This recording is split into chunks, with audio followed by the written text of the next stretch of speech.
Proyek pembangunan Pasar Banyuasri Singaraja ditargetkan rampung awal Desember 2020. Bahkan progres pembangunan pasar terbesar di Buleleng yang sempat terkendala anggaran tersebut sudah mencapai 70%. Hal tersebut disampaikan langsung oleh Kepala Dinas Pekerjaan Umum dan Tata Ruang Kabupaten Buleleng Putu Adipta Eka Putra.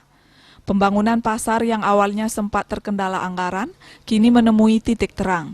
Kabarnya Dinas PUTR sebagai pelaksana pembangunan diberi anggaran penuh untuk tahun 2020 oleh Pemka Buleleng untuk menuntaskan proyek pembangunan Pasar Banyuasri. Adipta menambahkan terdapat total 67 miliar rupiah dana APBD sehingga masalah anggaran kini bisa teratasi secara keseluruhan. Bahkan kini pihaknya akan lebih memacu pengerjaan pasar yang progresnya kini mencapai 70%.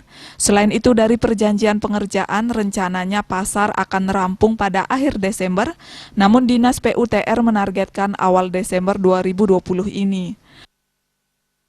Cuma ada masalah anggaran aja, yang awalnya dikenal refocusing, anggaran penuh untuk tahun 2020.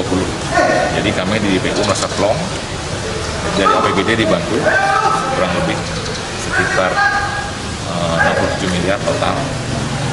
Jadi itu merupakan amunisi untuk segera mensupport menggenjot kembali, karena per hari ini progres Pasar Banyuasri sudah 70%. Jadi tinggal 30% aja.